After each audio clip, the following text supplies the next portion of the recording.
Gold, trusted gold buyers. మీరు తాకట్టు పెట్టిన బంగారాన్ని విడిపించి ఈ రోజు ఉన్న మార్కెట్ ధరకు కొనబడును.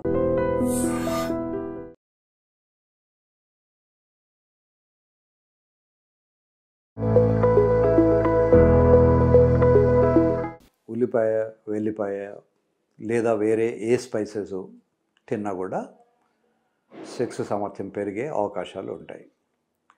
అందుకనే మన హిందూ కల్చర్లో సన్యాసులకు స్పైస్లెస్ ఫుడ్ పెడతారు. మన తెలుగులో ఒక నుడికారం కూడా ఉంది, ఉప్పు కారం తినే శరీరం కదా అని, కోరికలు ఉంటాయి అని. సామర్థ్యం కన్నా కూడా కోరికలు పెంచే అవకాశాలు దీంట్లో ఉంటాయి. ఈ స్పైసెస్, ఉల్లిపాయ కానీ వెల్లిపాయ కానీ మిగతా స్పైసెస్, దాల్చిన చెక్క కానీ ఇవన్నీ కూడా మనం తిన్న తర్వాత అవి రక్తంలోకి ఎంటర్ అయ్యి కిడ్నీలో ఫిల్టర్ అయ్యి యూరిన్ ద్వారా కొంత బయటికి వస్తుంది.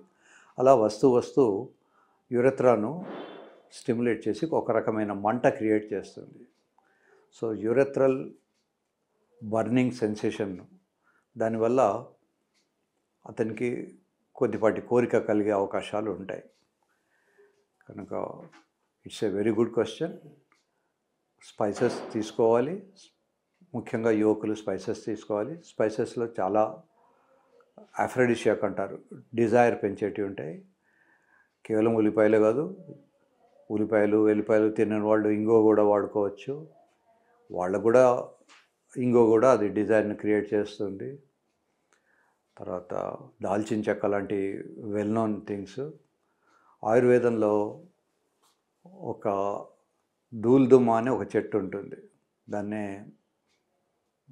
మనము తెలంగాణలో దూల్దుమ్మ అంటారు, మిగతా జిల్లాల్లో ఏమంటారో నాకు తెలియదు.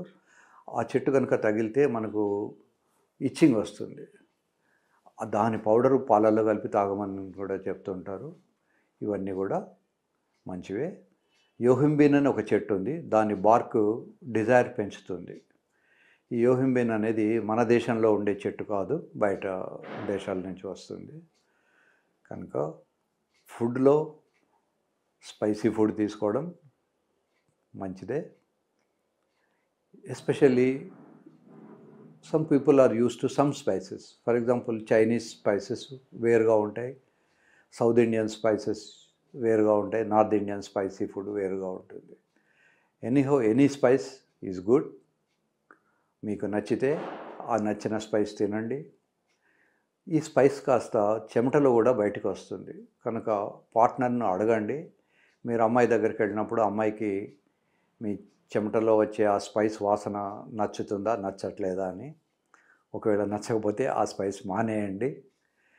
అమ్మాయిలకు సెన్సిటివిటీ కొంచెం మగవాళ్ళకన్నా కూడా ఎక్కువ ఉంటుంది. They can smell better than us. కనుక వాళ్ళ సలహా తీసుకోండి. నేను ఒకసారి రష్యాలో పనిచేస్తున్నప్పుడు లిఫ్ట్లో చైనీస్ వచ్చేవాళ్ళు. వాళ్ళు వాడే స్పైసెస్ వల్ల ఆ చెమటలో అదొక వెగటులాగా అయి నాకు వాంతి అయ్యేది. అందుకని నేను చైనీస్ కనుక లిఫ్ట్లో కనబడితే నేను 13 ఫ్లోర్స్ కూడా హాస్టల్ ఎక్కిపోయేవాడిని to avoid the lift. So మీకు ఏది నచ్చితే దాన్ని వాడుకోండి. కొంచెం ఆలోచించండి. కొంతమందికి మనం వాడే స్ప్రేస్ వల్ల కూడా చెమటతో కలిసి ఒక రకమైన వెగటు స్మెల్ వస్తుంది. కనుక ఎస్పెషల్లీ పార్ట్నర్తో ఫ్రీగా ఓపెన్గా డిస్కస్ చేయండి. ఆమెకు ఏ స్మెల్ అయితే కంఫర్టబుల్ ఉంటుంది ఆ స్మెల్లే, ఆ సెంటే వాడుకోండి. కొద్దిమందికి అసలు సెంట్ అంటే కూడా ఇష్టం ఉండదు, కొద్దిమందికి అలర్జీగా ఉంటారు వాళ్ళు. అట్లాంటప్పుడు వితౌట్ సెంట్ కూడా వాళ్ళ దగ్గరికి వెళ్ళాల్సి ఉంటుంది. శుభ్రంగా కడుక్కొని వెళ్తే సరిపోతుంది. సో ఫుడ్లో స్పైసెస్ అనేది ఒక పూర్వకాలం నుంచి వస్తున్నటువంటి మంచి ఆచారం. మన తెలుగు రాష్ట్రాల్లో కూడా ఇది వెరీ కామన్. ఈ తిండిలో మనం మార్చుకోవాల్సినవి చాలా ఉన్నాయి. ఎస్పెషల్లీ తెలుగు వాళ్ళము రైస్ ఎక్కువ తినడము, మిగతావి తక్కువ తినడం ఉంటుంది. పూర్ పీపుల్ పాపం ప్రోటీన్స్ వగేరా లేనప్పుడు జస్ట్ రైస్ అండ్ ఉల్లిపాయ తినే కల్చర్ కూడా ఎస్పెషల్లీ తెలంగాణలో ఉంది. సో మినిమం చీపెస్ట్ స్పైసెస్ ఉల్లిపాయలు. అన్ఫార్చునేట్లీ దాని ధర కూడా చాలా ఫ్లక్చువేట్ అవుతూ ఉంటుంది.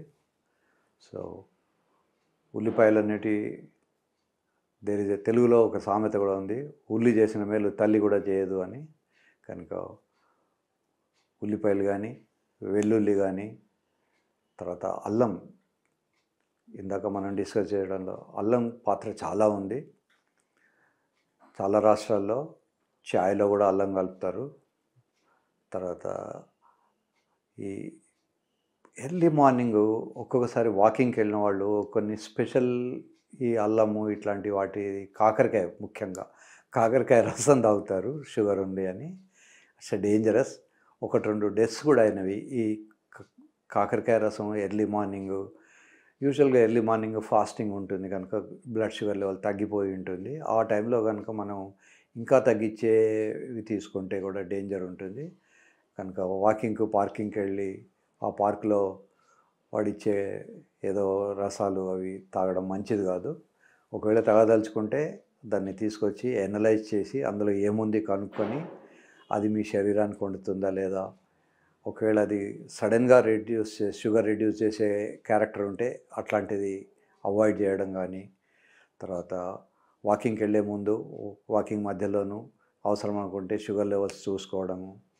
ముఖ్యంగా ఈ పచ్చి రసాలు తీసుకోవడం అనేది అవాయిడ్ చేసుకోవాలి.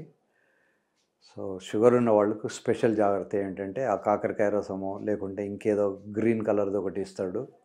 యూజువల్గా వాకర్స్కి అది అక్కడ ఫ్యాషన్, కొంత దూరం నడిచి తాగి ఇంటికి వస్తామని. కనుక ఎనీథింగ్ లోపలికి వెళ్ళే ముందు కెమికల్ అనాలిసిస్ చూసుకొని అది మంచిదేనా కాదా, దాంట్లో మీకు మీ శరీరానికి ఉన్న వ్యాధులకు మీకున్నటువంటి హెల్త్ ఇష్యూస్కు అది సూటబుల్ అవునా కాదా అనేది చేసుకొని, ఏదో మనం పేపర్లో వచ్చిందనో లేదా నెట్లో చూసామనో అన్నీ చేయకూడదు. నో డౌట్ మెంతులు, కాకరకాయలు ఇట్లాంటివన్నీ కూడా షుగర్కు మంచిదే, కానీ అతి సర్వత్ర వర్జయేత్ అంటారు.